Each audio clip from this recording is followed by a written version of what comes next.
We are back and ready to roll for episode number 23 of the Shutdown Inning Podcast. I am Steven Rissotto, and I am joined as always by my co-host and partner in crime on this Shutdown Inning Podcast. It's Tylor Hall. Tyler, what's going on? Hey, everybody. I'm doing good, man. It's a beautiful, I guess, or is it early summer now? But it's a beautiful day. Looking forward to some baseball today. And I don't know, how are you doing, man? I know you've been at the ballpark a bit the last couple weeks. Yeah, no, it's been good. And to answer your question, I think it would be summer. I would say it's summer, even I though the think we're weather there. doesn't reflect it yet, or at least Yeah. where I am. I'm sure it's been nice where you are. Yeah. But no, yeah, have been at the ballpark recently. Giants and Cubs on Saturday afternoon, Pride Day. A lot of people there, and a fun time at the ballpark, of course. But Yeah. Happy Pride Month to everybody. of Hope course, hope everyone's having a fun time celebrating that. And I mean, just a kind of a side note, we didn't talking about this, Stephen, but you almost saw a no-hitter at the ballpark. How is that the closest you've been to seeing a no-hitter live? I have seen Tim Lincecum's second no hitter. Oh, Um, that's right. That's right. So I saw Lincecum's second no hitter, and it was the same type of like adrenaline. And even though obviously like writing about the Giants, like there's the Giants angle to it, right? But I still found myself getting excited about the idea of seeing it. And I think like a lot of fans, even of opposing teams, would have that view. It's like, okay, we're gonna lose this game anyways. Might as well see a no hitter, right? Yeah. Um, and yeah, it's fun because like as fans, we're kind of living and dying with every out when it gets past the I'd say past the sixth inning. Once you get into the seventh inning, it's getting real. Yeah. So that's kind of when I was at the edge of my seat, but almost saw Kyle Hendricks do it, and he came 4 outs shy. Yeah. I think it's a little easier for baseball fans to like bite the bullet and be like, okay, well, we're going to lose this game. Let's see something cool. Cause your team does have 162 of them. One loss isn't exactly a nail in the coffin unless it's like late September. So, Mhm. like you said, you might as well see something cool if it's going to happen. Yeah. So And we haven't seen any this year. Like, isn't yeah, that like such like a different type of trend? Like we've seen them so many times the last few years, and we just haven't seen one this year, and it's already June. yeah, We had like 4 of them the first few months. Remember that one year? It was yeah. crazy. I mean, there was that one year where there was multiple perfect games. Like I think Matt Cain had the most recent perfect game for like 2 weeks, which is nuts because there's only been like 3 of them in baseball history. Philip Humber. Um, yeah, so yeah, a little sidetrack there, but yeah, it's been a fun last few weeks in Major League Baseball since we last recorded, and yeah, I think one of the most fun parts have been watching one of the brightest prospects in baseball come up in Cincinnati, Elly De La Cruz. Have you been able to see him play? He's taking the league by storm right now.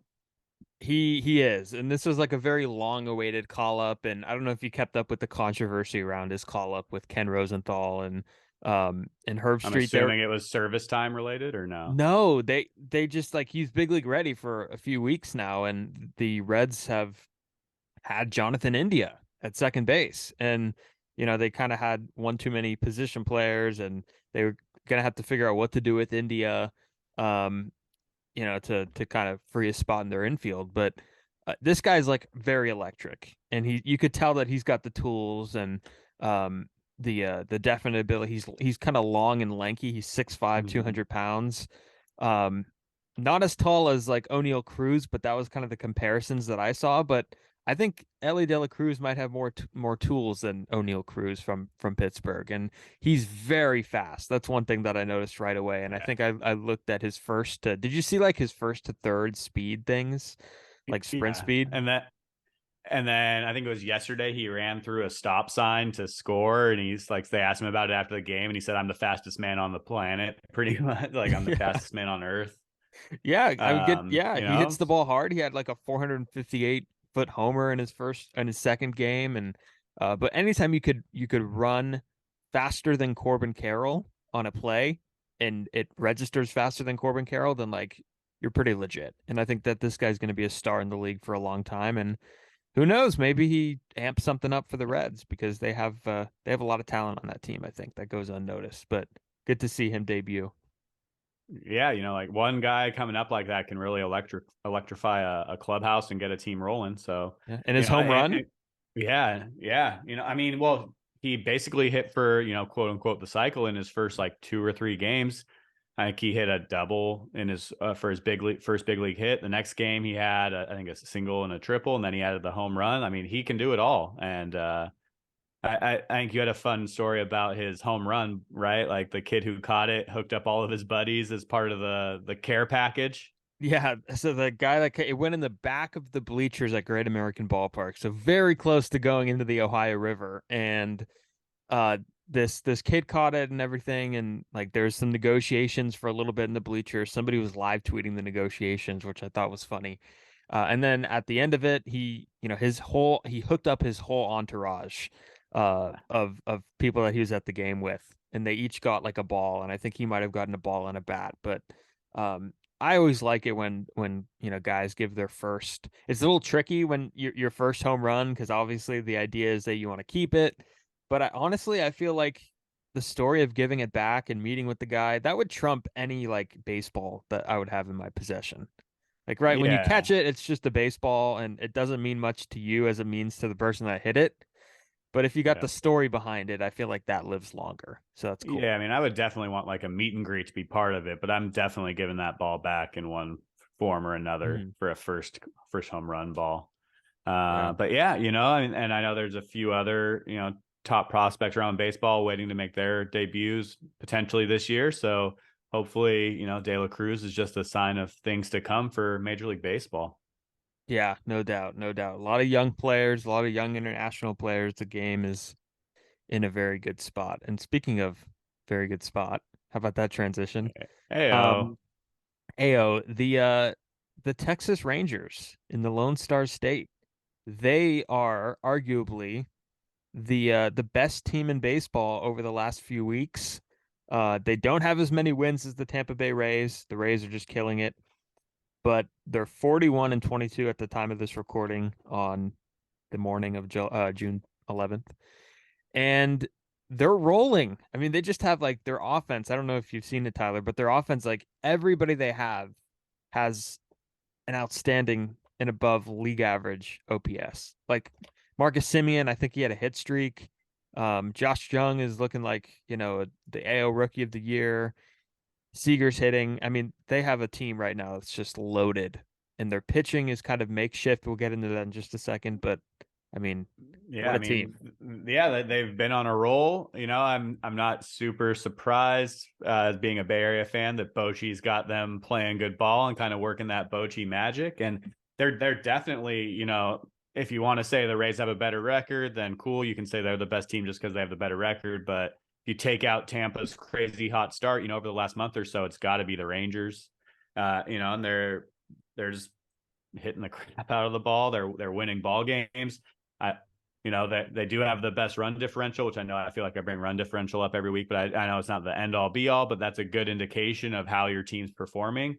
And they started out quite a ways behind the Rays in that, and they've since passed them by, I think they're almost 20 runs ahead of them now in differential, and they're those two are way ahead of the rest of baseball. Yeah.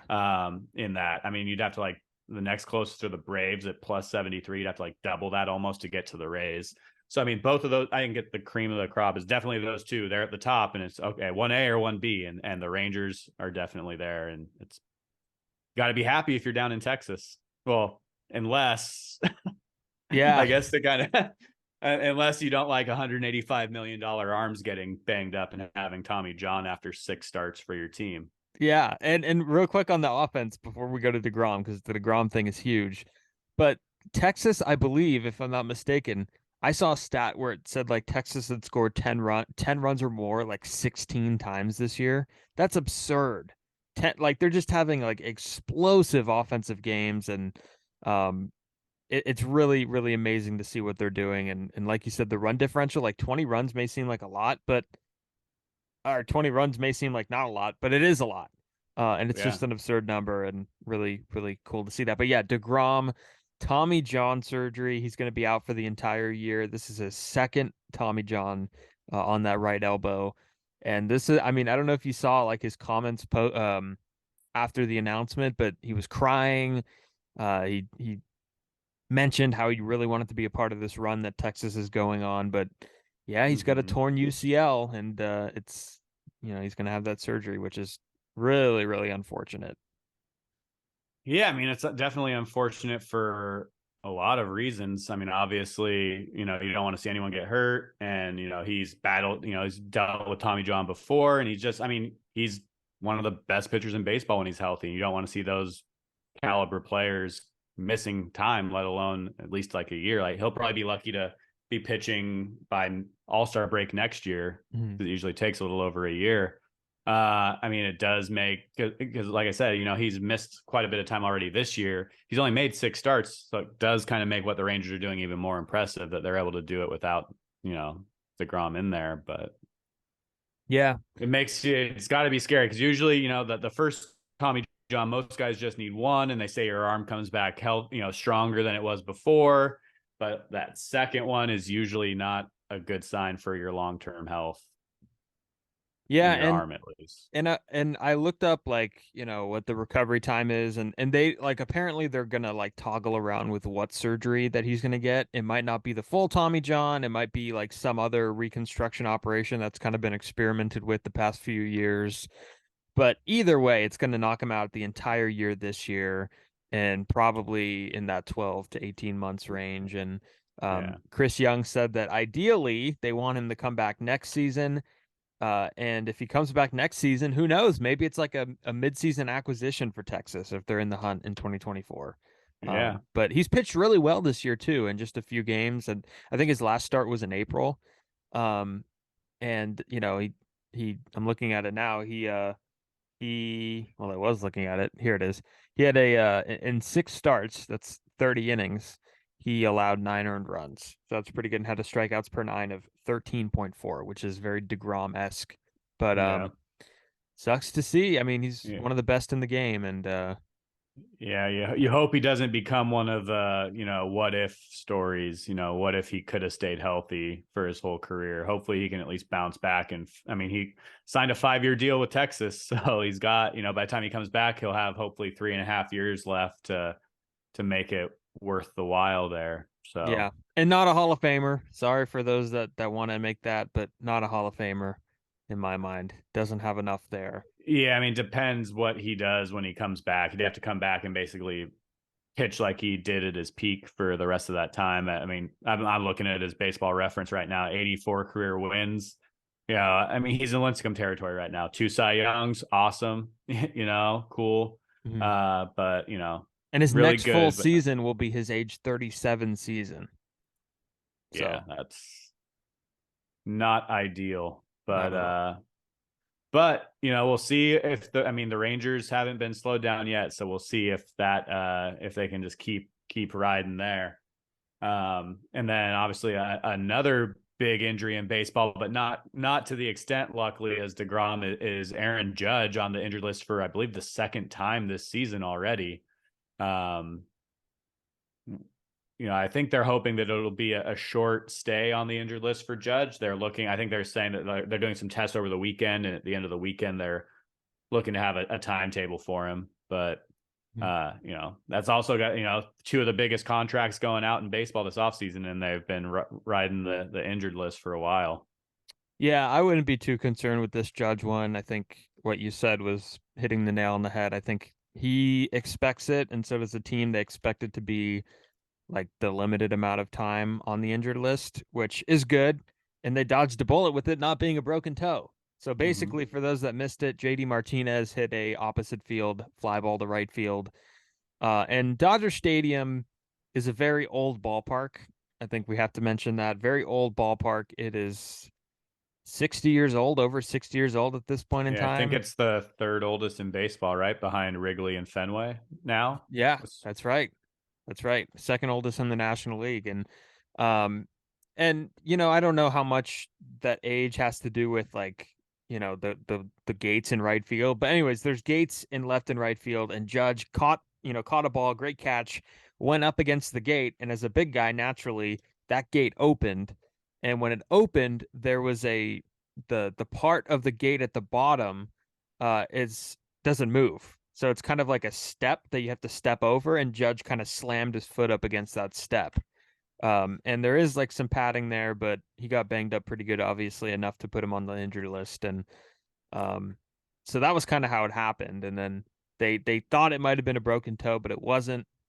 And now the Dodgers are apparently going to make some changes and add an extra strip of padding on the concrete portion where Judge hurt his toe.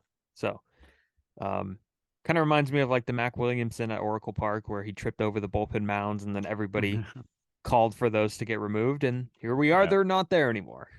Yeah, and it makes sense for the Dodgers to do so because no one plays more games at Dodger Stadium than the Dodgers. Mm-hmm. So you don't want that same occurrence happening to your players as well. So, hopefully it doesn't happen to another player, and hopefully Judge comes back soon because despite this being his second stint, I mean, if you could average it out over a full season, he's basically having another season like he did last year, which is just nuts to think about.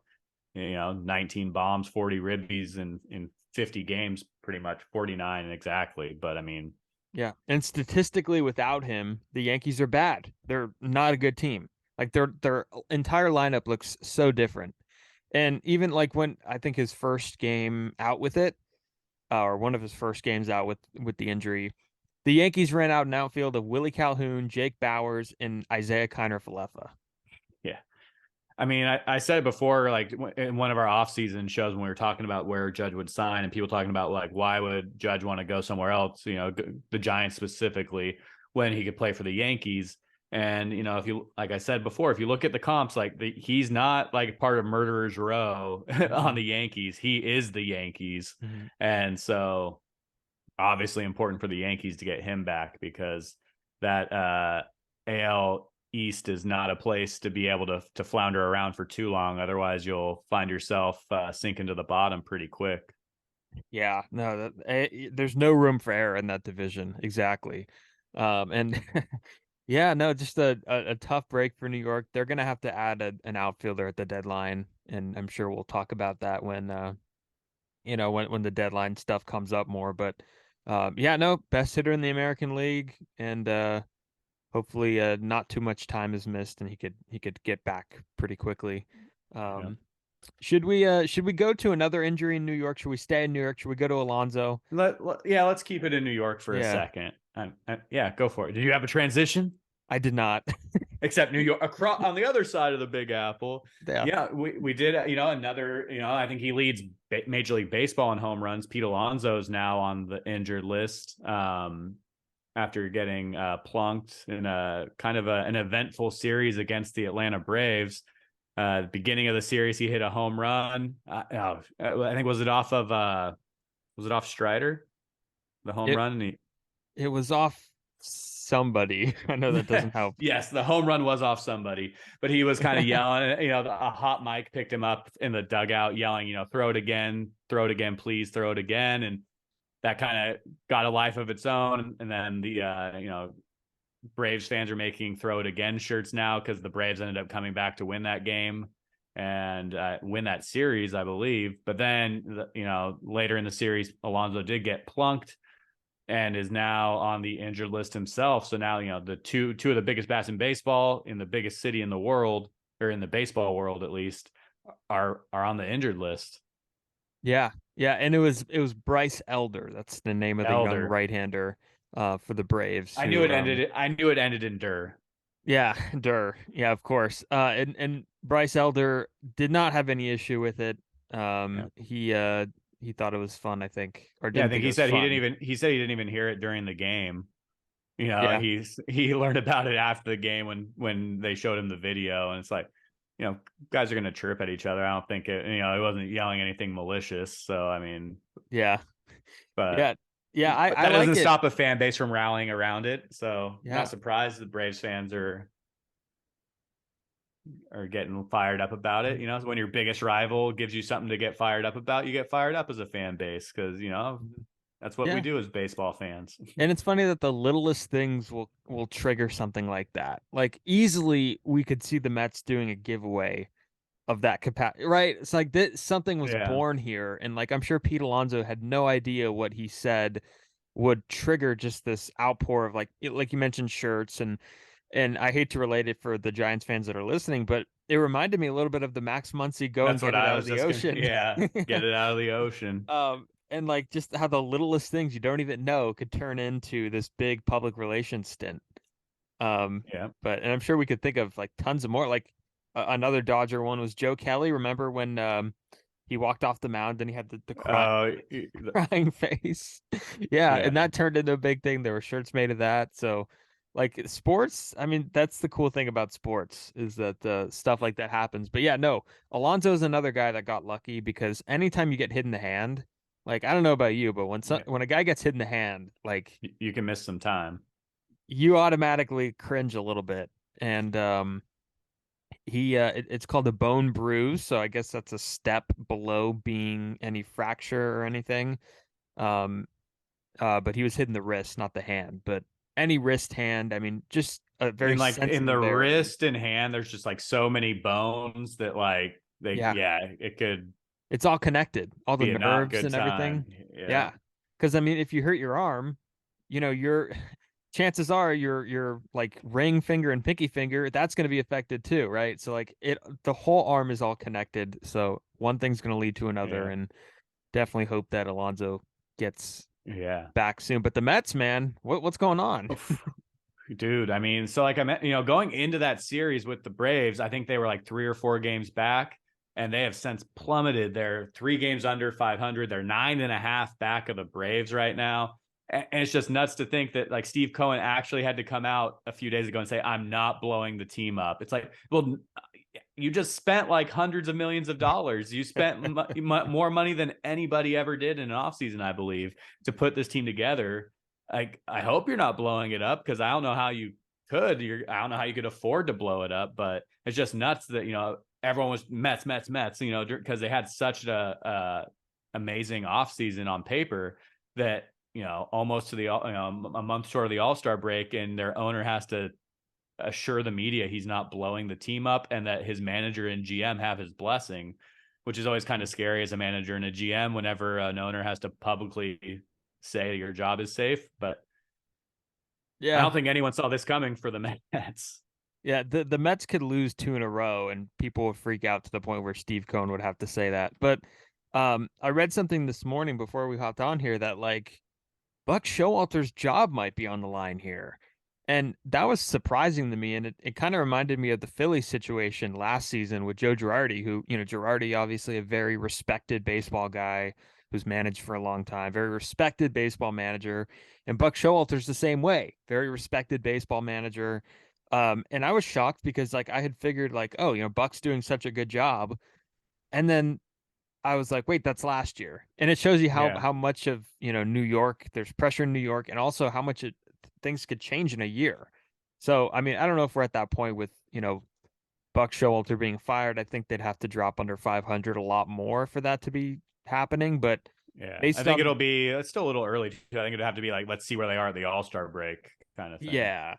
And I think managerial firings are just for show, to be honest with you, because who gets, who do they replace him with? His bench coach. Like, Jesus. Yeah. It's the same, Yeah. same staff. Yeah. Yeah, I mean, the manager's always the scapegoat if they feel like a change needs to be made, and so Yeah. we'll see what happens. Yeah. Let's hire and let's love on the guy that was actually the right hand man of the guy we But just fired. I mean, you mentioned the Phillies and Girardi last year, and they went to the World Series after firing him and replacing him with his bench coach, right? Yeah. Rob Thompson So was I mean, Girardi's bench coach in New York, too. yeah, Girardi so hired him and then they fell in love with him. And it's like, well, who made the hire? Girardi. yeah. Yeah, so it's a weird thing. Like it's not. I don't think that's like worth the blame or anything. But sometimes it can work out, and sometimes Yeah. it doesn't. So And we'll see. I asked Joe Madden about that on my podcast on Rizzocast. Go check that out. And I asked that very question. I was like, well, when you got fired, they replaced you with Phil Nevin, who you hired. So Yeah. that's a conversation for another day because we could go on and on about the scapegoats there. Yeah, I mean, I'm sure there'll be, if it's not Showalter, it'll be another manager who's fired at some point this year, and we'll be able to jump into that for sure. Yeah, no, absolutely. And then I guess before we go on the 3 up, 3 down, this is kind of sad to be honest with you. Alek Manoah, who had reasonable Cy Young odds at the beginning of the year. Finished third actually in the Cy Young last year, and was slated to be one of the front runners this year. Is being sent down to the Florida coast, the Florida, what is it called? The Florida, not Florida Coast, but Florida Gulf League, I think. I think it's Florida. He's getting sent, like, he's not getting sent to AAA. He's getting sent to, like, go find yourself land. Is it like rookie ball pretty much? Yeah, pretty much. It's almost like instructional ball, I believe. Yeah. And this is really sad. Manoah just, has not been able to put it together this year for a variety of reasons. You hate to assume, but he's got a 6.36 ERA, 13 games, 58 innings pitched. And he's given up 41 runs, 11 homers is absurd. And then obviously 6.5 walks per nine. He's striking out not a lot of guys to go with those walks. He's leading the league in walks. Just it's been a completely horrendous year for Alek Manoah. And he's going to go down, and Blue Jays are going to try and get him some help to get right. Yeah, I mean, like you mentioned, he had an amazing year last year, All-Star. I remember, I think they mic'd him up while he pitched in the All-Star game last year, and that was a really fun inning for me to watch. And he is a bigger guy. He's 6'6", 285, at least reported. And, he's one of the guys that almost from the beginning of the year when the struggle started, people were like, oh, he's having trouble with the pitch clock. He's just getting gassed because he's having to pitch at a lot quicker pace than he's used to.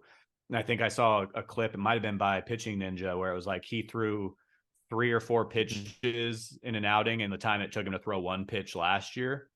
And so I'm assuming, the stuff is still there. His arm is still there. He's not injured. So I think I wouldn't be surprised if they're just trying to condition him down there in Florida just to be able to throw at that quicker pace, and hopefully kind of, I don't know if he'll ever get back to where he was last year just because that pace isn't going away. He's going to have to pitch at that pace, but hopefully he can bounce back and return to form at least a little bit. Yeah, and I was listening to people saying that, like, it's not it's not physical, like it's not physical in terms of an injury. I don't think he's battling anything. But yeah, you mentioned that he is a bigger guy, and this came up at the beginning of the year, and and a lot of people blew up at the fact that, that was kind of the talk at that, of why his struggles, like, in a way it sounded disrespectful in a way, but like people were being mean about it, right? And I feel like it is a legitimate concern for the Blue Jays, who need this guy, their ace, to be well conditioned. But I think there's a way to obviously not be an asshole about it when trying to explain that. But I think that may be a part in it. But I also think that I saw a breakdown by Al Leiter, who said that he was getting a lot of run on his two-seamer, and that it might be something with like the his release or something, but also it might just be in the head. It might not even be his physical standpoint. It might just be something that he's battling in between the ears. And anytime that happens to a big leaguer, a young guy like Manoah, who's already had success, it probably, to him, and I don't want to speak for him, but I'm going to at this moment, it might even feel like he's kind of so down to where he feels like he might not be able to find that success again. And it's like a damaging place for any athlete to feel that way. And I hope he gets it back, because he's a fun personality. He's a fierce competitor, and we need Alek Manoah back. But yeah, I mean, Florida Instructional League, basically. I mean, better technology from what I've heard, but I respect it. I respect not putting him in front of, a crowd. I feel like that's not really what he would need right now. Well, if it is either conditioning or mental, or it could very easily be a combination of the two, where like having to keep up is kind of messing with his mentals. But like, you don't need to do that in front of a crowd. You could do that anywhere. And so, yeah, just get him somewhere. He's probably comfortable from being there for like spring training. He's used to the area. You can kind of keep him in one spot instead of having him have to travel with the team in double or triple A. So it makes a lot of sense for a lot of reasons. I think it was just shocking to a lot of people to see a guy who was an all-star last year getting sent down to instructional league. But I think, with the things that could potentially be in play there, it makes a lot of sense for both him and the organization. Yeah, no, it's definitely something where, he goes down and he works at some things and they put him with the technology down there. Um, and I think when he comes up, he's going to rightfully have a lot of fanfare behind him because, people root for stuff like this. Baseball's hard.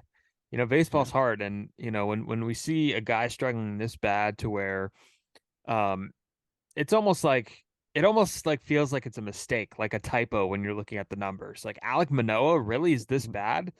Yeah. Um, and it's again, like I mentioned with Buck Showalter, it's amazing how fast things change.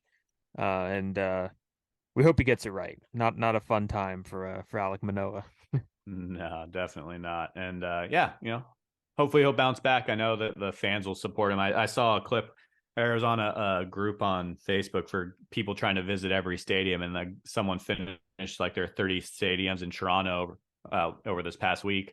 And just in the picture where there's other fans behind him, I saw like still 3 or 4 Manoah jerseys. Hmm. It was this week, so like he has the support of the fan base, and obviously, hopefully, he'll come back to that fanfare you were talking about. Yeah, no doubt. And speaking of people bouncing back, no horrible transition, Steven. No bounce back here, but we're gonna move in the three up, three down. Tyler, That's amazing. that was horrible. Yeah, nobody's bouncing Uh, back here, but three well, up, we're three. gonna bounce back from that terrible transition and move to 3 up, 3 down. You know how we like to close our episodes here at the Shutdown Inning. So yeah, it's my turn for the ups, and so I think I'm gonna start off first up. I'm going Luis Arraez, hitting 402 heading into play on June 11th, and obviously still a lot of ball left to be played, but to see an everyday player floating around 400 still is pretty phenomenal. I remember in '94 when the strike happened, so it was like end of July. I think Gwynn and Olerud were flirting with 400. They were in like I think Gwynn was like 394, and Olerud had fallen just a little below. So this is kind of bringing back those, 30 year vibes. Oh my gosh, that makes me feel so old. But it's amazing to see, and he is, I don't even know how to describe it. It's nuts to see that, yeah, a 400 hitter in June. It makes those guys who have hit 400, and it's been, I think, 70, 80 years since Williams did it. It makes it that it's good to be able to put that in perspective, but it's been fun to watch. I mean, do you have any stories or anything that comes to mind with what Arraez is doing? Yeah, no, it's amazing. And Luis Arias is somebody that is not a rising star. He's an established star in this game, and he's been overlooked in Minnesota, and he's been doing this for a long time. Like he's been a high batting average guy for a while now, a guy who has put bat to ball and has had success. And this year is just so amazing. And I had never seen it. Like you're aging yourself with the Gwen thing, and that's way before me. Not way before, but before me.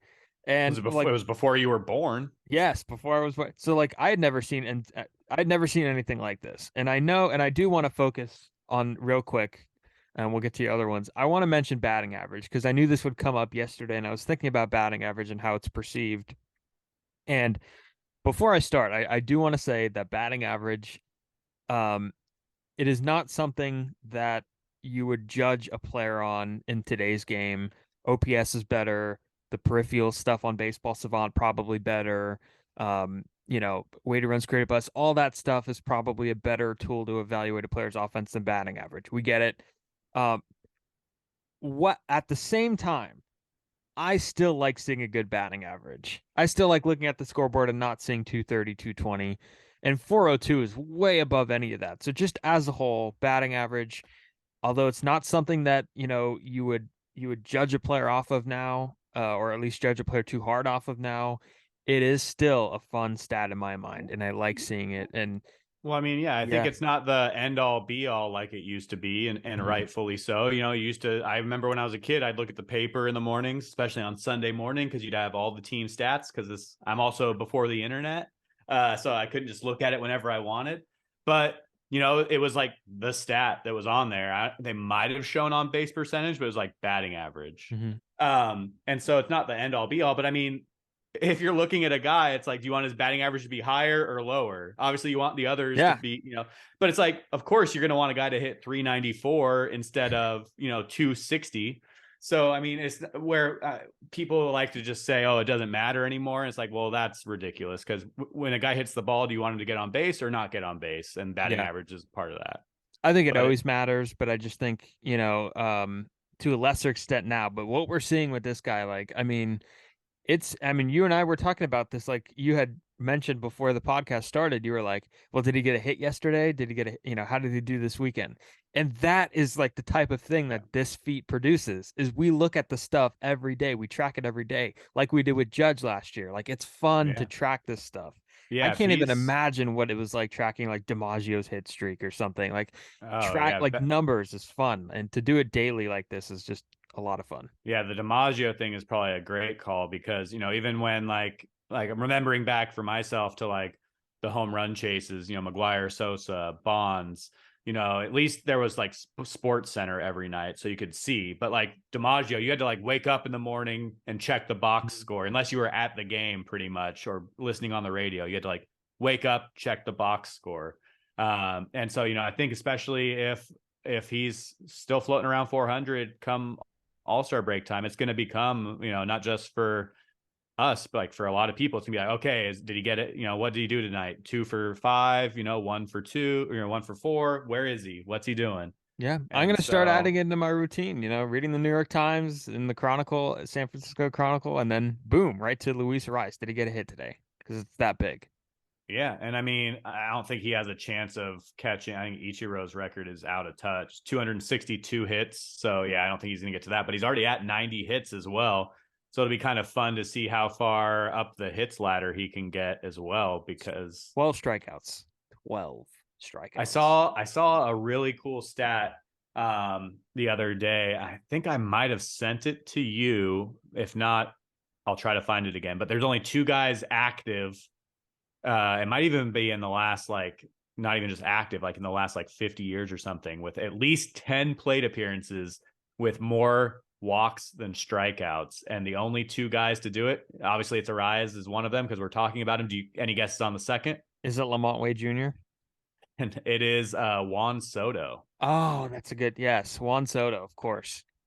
And so, especially with the strikeouts being so prevalent, it's kind of funny because like Arraez is just a strict like singles get on base guy. Soto has a little more pop, but where it's just guys are expected to strike out now, which is kind of nuts to think about. Those guys have more walks than strikeouts in their career. Soto was a little bit more than Arraez, and I just looked him up. 564 walks in his career, 507 strikeouts. Insanity. It's crazy. Yeah. One sec, because I want to try to gauge what the time frame was on that.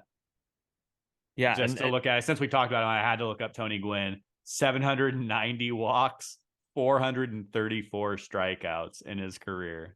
That's insane. Yeah, and then you add in the stats about like Maddox and Glavine and Pedro and Randy Johnson and like all those numbers, how he had like 3 combined strikeouts against those guys. Yeah. It's wild. But yeah, so I mean, I think just this little conversation we had shows how impressive what Arraez is doing, because we talked about we've talked about DiMaggio, Gwynn, home run chases. Like what he's doing is approaching that echelon if he can keep it going. So that's up number 1. He's probably like, I got the attention of Steven Rissotto and Tylor Hall. Right? He's like, I made it. But so that's up number 1. Up number 2, I'm going with the Oakland A's because we've talked about them. Usually they're on the way down. We're pulling them up. They're on a 4-game winning streak. That's, I think, a quarter of their win total for the year. But hey, they're going streaking. They're hopefully going to get themselves out of that on pace for the worst record ever. It's good to see that, that they're playing some good ball. They had it was a pretty brutal quote to read, but one of the Brewers, after they lost on Friday, said, I feel like some people forget that they're a Major League Baseball team. And it's true. I mean, they're not obviously the most talented bunch, but these are Major League caliber players. Maybe they're all like, would be at the lower end of a lot of rosters, but they're a talented athletes. And so hopefully they can keep that running. And then also just kind of a little, maybe a up to B. I'm going to give it to the A's fans too. I know they're still going up with their reverse boycott. I think it's Tuesday. I wish I could. Oh gosh, get him off my screen. Steven flashing up.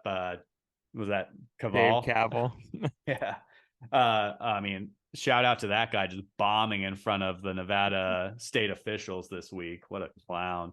But A's fans going forward with their boycott. They did a fundraiser to make a bunch of Cell shirts. I think Hot Dog Hal had a lot to do with that. So shout out to him and that group putting that together. And Bay Clay hoping to get out there as well.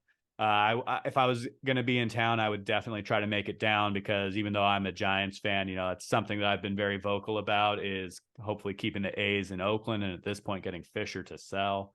I don't know if my only holdup with the reverse boycott, and then I'll toss it to you, Steven, is I don't know how I feel about just like giving John Fisher like millions of dollars for being a shitty owner, because that's essentially what the A's fans are going to do with this reverse boycott, at least for a game, is getting some butts in the seats. But shout out to the A's playing good ball. Shout out to the A's fans doing everything they can to try to keep the team in Oakland.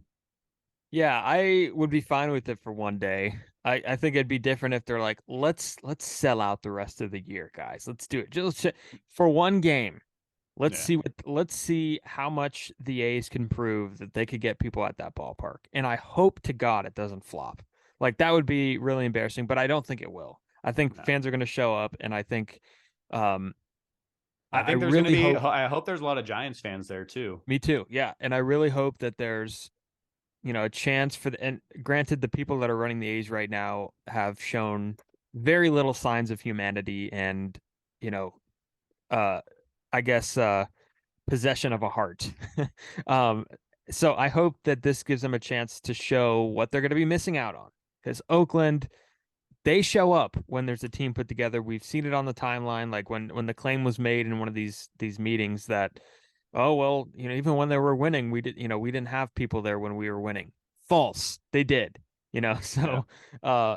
I hope that A's fans show up and Giants fans show up and baseball fans show up, and we got to get Hot Dog Hal on this podcast. That would be great. That would be a really good guest to have on. Yeah. I'll add him to the doc right now. Why not? Yeah. Hot Dog Hal. Yeah. But that's a good one. But yeah, hopefully, I don't see that thing flopping. And a fan giveaway, like, that's another angle to it. Like 25,000 shirts, like a fan giveaway. They're doing a better fan giveaway than what most teams put together for a lot of things. So, shout out to that group. And, so far, I would say that it's almost playing out as well as it could for the A's fans if the team can stay in Oakland, because if they don't end up getting to Vegas, I think that there's a good chance that they're not going to have a lot of other places to turn and not a lot of fan support of Fisher, not the A's. And so that might work out to where he might have to cut his losses and sell, and then the A's get a new owner dedicated to staying in Oakland. Like I've said before, similar vibes to what I remember as a Kings fan in Sacramento. Maybe that'll happen twice in Northern California. So that's up number 2. And then up number 3, I'm going to go with Marcus Stroman, who's been pitching lights out this year. There's been a lot of chatter this week about his future, whether that's in the friendly confines of Wrigley Field or not. But, I mean, the joys of a contract year, he is pitching lights out. And, a lot of teams would love to have him right now. And he said that the Cubs aren't really engaging him in an extension talks right now. So it'll be interesting to see where he goes if he hits the open market yet again. Get some Marcus Stroman. Get your money. You deserve it. I mean, anytime a guy's going to go out there and like pitch really well this season, and then, you would think the Cubs, who are a big market team and have had question marks about like whether they want to spend money like a big market team, lock this guy up. I know he's had durability issues in the past, but Marcus Stroman's one of those guys that's fun to me. I enjoy his presence, and being public about the contract. Like, you know what? You want to connect with the fans. If fans are constantly in your mentions saying, stay with the Cubs, yeah, like answer it, Yeah. put the Cubs on notice that you want to stay. And for me, what that tells me right there is where he says the Cubs don't want to negotiate. That tells me that he wants to stay. He wants to be a Cub. If he's willing to Yeah. put that out there like that, he wants to put some pressure on this organization. Yeah, it gives a lot of Manny Machado vibes Mm-hmm. before the season when he said, "Oh, I want to get a deal done, but if it might not get done." And it's kind of like that, Hey, the Cubs aren't giving me an off. They're not willing to talk about it. If you wanted out, you wouldn't even bring that up. You just go pitch lights out the rest of the year, opt out, and go get that bag. But If you see a really nice item at the store, you're gonna pay for it. right. But yeah, I mean, he's pitching, like I said, really, really strong this year. And, whether he gets that extension with the Cubs he's looking for or not, hopefully he keeps it up because he's a fun guy to watch. I've always been a big Stroman fan. And yeah, we'll see what ends up, but he's up number 3 for me this week. Love it. All right, let's do downs. Let's do downs. So my first down is Marcell Ozuna. So Marcell Ozuna hit a ball to the warning track a few days ago in Arizona, and as many of you know, Arizona Chase Field has a very, very far center field. And I believe it's one of the furthest center fields in the National League. It's got that very high wall. And if you're going to hit a ball out there and watch it, like you have to know for sure that you got all of it. And Marcell Ozuna hit a ball to center field. He thought it was gone. So he took some time out of the box and he was held to a single because he took too much time. The Diamondbacks got the ball back in. This is such a tired act. Okay. Now, again, if you're going to watch it, I am in full endorsement of somebody watching home runs and having fun with that. I'm on board with let the kids play, but I'm not on board with not hustling. And that is just not hustling. I mean, you're costing your team maybe a run. Like I think a the difference between being on first base and second base is way bigger than being anywhere else. Like it's way bigger than being from second base to third base. Because first and second base, a base hit could score a run. If you're on third base, a base hit like definitely scores a run, right? So you're giving your team a chance to score. Yeah. And takes an extra force out of the equation. yeah, exactly. I mean, it's just it's a far less chance of scoring a run that inning, and I mean that's the main point. And Ozuna's got to be better. He's run into issues in the past. And yeah, I mean, I think that's a big thing. Is it's not like this is an isolated incident for Ozuna, and also let's be honest, he's not having that good of a year for him to be, showboating non home runs. Like I'm with you. If it's gone, like I think it better be at least like 10 rows or more out if you're gonna for sure be having a good time with it.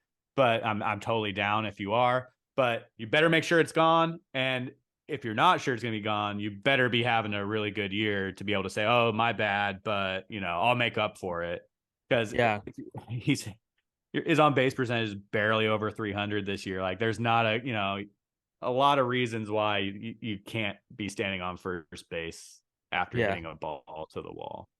If you hit the ball to the moon, you could flip your bat to like Saturn. That was a good planet analogy there. But you have to know you got it, because if you don't, you look stupid, and your teammates are pissed, especially the guy coming up after you who has an RBI, chance there. So that's down number 1, down on Ozuna. And also, he did end up getting pulled from that game, I believe, as a result. Well, or he didn't start the next game, I think, too. He did, lose some playing time because of it, and rightfully so. And you have to be able to send a message. You have to be able to send that message. And you have to let the other guys know that this is unacceptable. And you could be the best player on planet Earth, another planet, best player on planet Earth, but you still have to, be able to show that you're an adequate baseball, you're committed, And if not, you'll be sitting on Uranus. There's our third planet reference. Nice. That was good. That was good. And we're gonna move to Venus here. No. Horrible. All right. My next down is the Seattle Mariners. Now, Seattle is I expected a lot more from them, and maybe I could have just underestimated the Rangers like we talked about earlier, but they are 31 and 32 in fourth place in the American League West right when we're recording this. And it is a disappointment to say the least. They have not clicked. They've had some guys that are hitting, Jared Kelnick who's hitting, Ty France who's hitting. Nobody else really that is hitting. Julio Rodriguez got off to a slow start, and he's looking to, kind of He's starting work to heat his. up. He's starting to heat up a little bit, and I hope he is the player that we think he is. That would be great. But my main thing is like I'm not worried about the offense, because the reason I'm not worried about the offense is because they're pitching. And for whatever reason they have a great rotation with Castillo and Kirby and Gilbert. These guys are really good. And they've thrown the ball well, but for whatever reason they're not winning. And you would think that a team with this pitching, I was telling Tyler this, you'd think a team with this pitching could rack up some wins, and they're not. And I think it's been a tough go around for them. And um, You'd I think a I would team like with to, Trevor Gott could be winning some more games. yeah, I would like to see them pick it up a little bit. So they're my down. They also had a tough week, so that's another reason why I picked them. Yeah. Um, but Yeah, a little down tough on them. week. They did lose Robbie Ray early in the year, which is kind of a Yeah. gut punch. But like you said, their pitching has been solid, so they need their bats to wake up a little bit. And I'm gonna give myself an honorary down right now myself, because last episode we talked about the Padres being down. Mhm. This week is the Mariners, and who has two thumbs and chose those teams to win their divisions? This guy. Tyler uh, Hall. Little office reference for you guys. But yeah, I mean, they have the talent. It's just a matter of it clicking and for it to come together. They're not too far out of it. No one is yet, except for a couple teams, really. But they're hanging around. They're floating right around 500. So if they can find a chemistry there and make it work, they still can salvage their season. But they're definitely down right now. I agree with you, my friend. Yeah, so that was number two. Hopefully they heat up. It'd be more fun.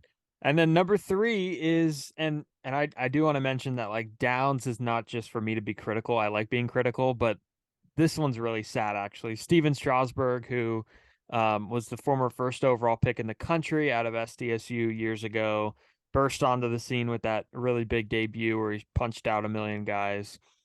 Basically carried the Nationals to a World Series berth, the first in franchise history in 2019. An All-Star, three-time All-Star, World Series MVP. Steven Strasburg is probably not going to pitch, or I shouldn't say probably, but might not pitch in the big leagues again because of a nerve issue in his arm. This is not good news. And this is somebody who was signed to a big 7-year, $245 million contract, which I thought at the time was a little much considering his injury history at the time, but it I hurts, mean, he signed that yeah. right after they won the World Series, right? So Right they're after kind they of won the World riding that Series, high.